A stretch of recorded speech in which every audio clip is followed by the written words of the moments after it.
BC రిజర్వేషన్లపై CM Revanth రెడ్డికి చిత్తశుద్ది లేదన్నారు రాష్ట్ర బీజేపీ అధ్యక్షుడు రామచంద్రరావు.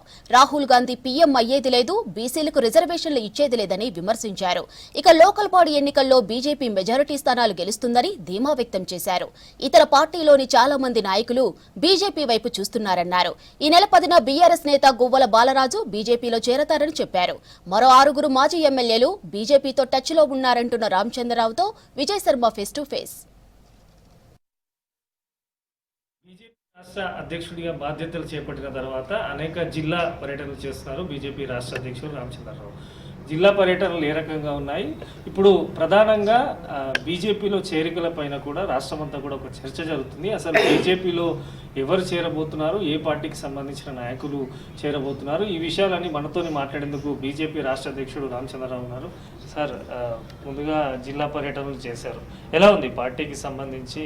అనేక జిల్లాలు మీరు తిరుగుతూ వస్తున్నారు, అక్కడ ప్రజల సపోర్ట్ కానీ జిల్లా నేతల మధ్య సమన్వయం ఏ రకంగా? ఈ యొక్క పర్యటనలో ఇప్పటికే నేను 16 జిల్లాలు తిరిగాను. 16 జిల్లాలో కూడా మంచి రెస్పాన్స్ ఉన్నది.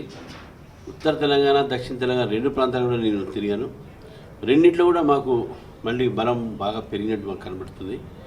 డెఫినెట్గా భారతీయ జనతా పార్టీకు ఈరోజు తెలంగాణలో ఒక రాజకీయ ప్రత్యామ్నాయంగా ప్రజలు చూస్తున్నటువంటి స్పష్టంగా మీకు కనబడుతుంది.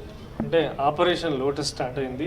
ప్రధానంగా బీఆర్ఎస్కి సంబంధించినటువంటి మాజీ ఎమ్మెల్యేలే ఎక్కువ శాతం పార్టీలో చేరబోతున్నారు అని చెప్పి ఒక చర్చ జరుగుతున్నది. వాస్తవానికి చేరికలు ఎలా ఉండబోతున్నాయి, ఇప్పటి వరకు ఎవరెవరు జాయిన్ కాబోతున్నారు, దాని గురించి ఏమనుకుంటున్నారు అసలు చేరికలకు సంబంధించి? అంటే వీళ్ళు ఆపరేషన్ అనేది కాకుండా భారతీయ జనతా పార్టీనే మా పార్టీ బేస్ని పెంచాలని, మా పార్టీ యొక్క బలాన్ని పెంచాలని మేము కొత్త వాళ్ళని కూడా పార్టీని తీసుకుంటున్నాం. అందులో భాగంగా చాలామంది మేము ఆహ్వానిస్తున్నాం.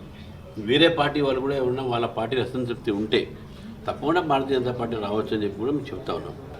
ఇప్పుడు నేను ఎక్కడ పోయినా కూడా వేరే బీఆర్ఎస్, కాంగ్రెస్ పార్టీ నుంచే వాళ్ళు నిజ నాయకులు, కార్యకర్తలు వస్తున్నారు. రేపు ఎల్లుండి నుంచి మాజీ ఎమ్మెల్యేలు, మాజీ ఎమ్మెల్సీలు కొంతమంది ఉన్నారు, మా ఒక టెస్ట్లో ఉన్నారు, వాళ్ళు కూడా పార్టీలో చేరుతారు. రేపు 10వ తారీఖు గువ్వల బాలరాజు పార్టీలో చేరుతూ ఉన్నారు. మరి వారితో పాటు వారి యొక్క సంబంధించినటువంటి ఎంపీటీసీలు, జెడ్పీటీసీలు కొంతమంది చేరుతారు. అదేవిధంగా కొంతమంది 5-6 మంది ఎమ్మెల్యేలు, ఎమ్మెల్యేలు వాళ్ళు మాతోని టచ్లో ఉన్నారు. వాళ్ళు కూడా సమయం బట్టి జాయిన్ అవుతారని చెప్తున్నారు. తర్వాత ఇదే విధంగా మేము యువకుల్ని, మేధావుల్ని, మన ఇండస్ట్రీస్ని బీజేపీలో చేరండి, రాష్ట్రానికి మంచి రాజకీయ ఒక ప్రత్యామ్నాయం కావాలి. టీఆర్ఎస్, కాంగ్రెస్ ఇద్దరు చూశారు, బీజేపీకి ఒక అవకాశం ఇచ్చి మార్పుని చూడండి అని చెప్పేసి ఈ మార్పు ఉద్యమంలో భాగంగానే ఈ చేరికలు బాగా జరుగుతున్నాయి, రాబోయే రోజులుగా జరుగుతూనే ఉంటాయి అని చెప్పి భావిస్తూ ఉన్నాను. అంటే బీఆర్ఎస్కు సంబంధించి బీజేపీలో విలీనం కాబోతున్నదనే చర్చ కూడా జరుగుతున్నది. దానికి సంబంధించే బీజేపీ ప్రధానమైనటువంటి ఆపరేషన్ లోటస్ స్టార్ట్ చేసిందని చెప్పి కూడా బయట రాజకీయ వర్గాల్లో కూడా చర్చ జరుగుతున్నటువంటి పరిస్థితి.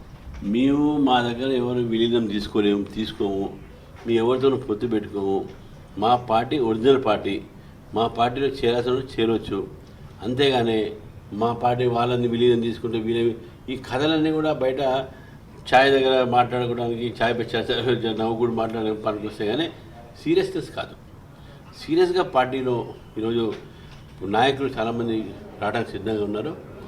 విలీనం అనేది సమస్య లేదు, అందులో బీఆర్ఎస్ అసలు సమస్య లేదని చెప్పేసి కూడా స్పష్టం చేస్తాను. ఫైనల్గా ఇక బీసీ విషయానికి వస్తే, బీసీ బిల్లును బీజేపీ అడ్డుకుంటుంది. అసలు బీజేపీకి దీనికి సంబంధించినటువంటి పూర్తి స్థాయి క్లారిటీ కూడా లేదు. పక్క రాష్ట్రాలైనటువంటి గుజరాత్లలో అన్నింటిలో కూడా మైనార్టీలకు రిజర్వేషన్లు ఇస్తున్నారు. ఇక్కడికి వచ్చేసరికి బీజేపీ నేతలు అడ్డుకుంటున్నారని చెప్పి అధికార కాంగ్రెస్ విమర్శలు చేస్తుంది. మళ్ళీ ఈ మాట అన్న తర్వాత రేవంత్ రెడ్డి గారిని ఏమన్నారు, మీ ముస్లిం రిజర్వేషన్ చెప్పలే కదా, మీ ఇస్తాం అనలే కదా, మరి ఇటువంటి ఎందుకు అంటారు? వాళ్ళకి ముస్లిం అక్కడ ఇస్తున్నారు అంటే మీరు ఇవ్వాలని అంటారు కాబట్టి మీరు అక్కడ చూపెడుతున్నారు. ఏది ఉన్నప్పుడు కూడా రేవంత్ రెడ్డి గారికి, బీసీల ఆ సర్కార్కి బీసీలకు రిజర్వేషన్ ఇవ్వాలనేది చిత్తశుద్ధి లేదు. రాహుల్ గాంధీ గారు రాగానే మేము ఇక అమలు పరుస్తాము అన్నారు రిజర్వేషన్. రాహుల్ గాంధీ గారు ప్రైమ్ మినిస్టర్ అవుతాడా? ఆయన అయ్యేది లేదు, వీళ్ళు రిజర్వేషన్ పెట్టేది లేదు. ఇది వాస్తవం. ఇది భారతీయ జనతా పార్టీ ఈరోజు స్పష్టంగా ఉన్నాము. 42% రిజర్వేషన్లు బీసీలకే చెందాలి. అందులో 1% వేరే మతానికి పోతే బీజేపీ దాన్ని ఊరుకోదు, దాన్ని వ్యతిరేకిస్తుంది. ఈరోజు కూడా భారతీయ జనతా పార్టీ 42% రిజర్వేషన్ పెడితే దానికి సపోర్ట్ చేయడానికి సిద్ధంగా ఉన్నాం. లోకల్ బాడీ ఎలక్షన్లో first time Bharatiya Janata party ward member నుంచి జెడ్పీటీగా పోటీ చేసింది కాబట్టి మ్యాక్సిమం సీట్లు భారతీయ జనతా పార్టీ గెలుస్తుంది. మంచి పరిణామాలు ఉంటాయి లోకల్ బాడీస్ అని చెప్పేసి భారతీయ జనతా పార్టీ భావిస్తుంది. భవిష్యత్తులో ఖచ్చితంగా లోకల్ బాడీలో అన్ని స్థానాల్లో పోటీ చేసి అత్యధిక మెజారిటీ సీట్లు కూడా కైవసం చేసుకుంటామంటూ కూడా బీజేపీ రాష్ట్ర అధ్యక్షుడు రామచంద్రరావు చెబుతున్నారు. కెమెరా పర్సన్ పురుషోత్తంతో విజయ్, V6 న్యూస్, హైదరాబాద్.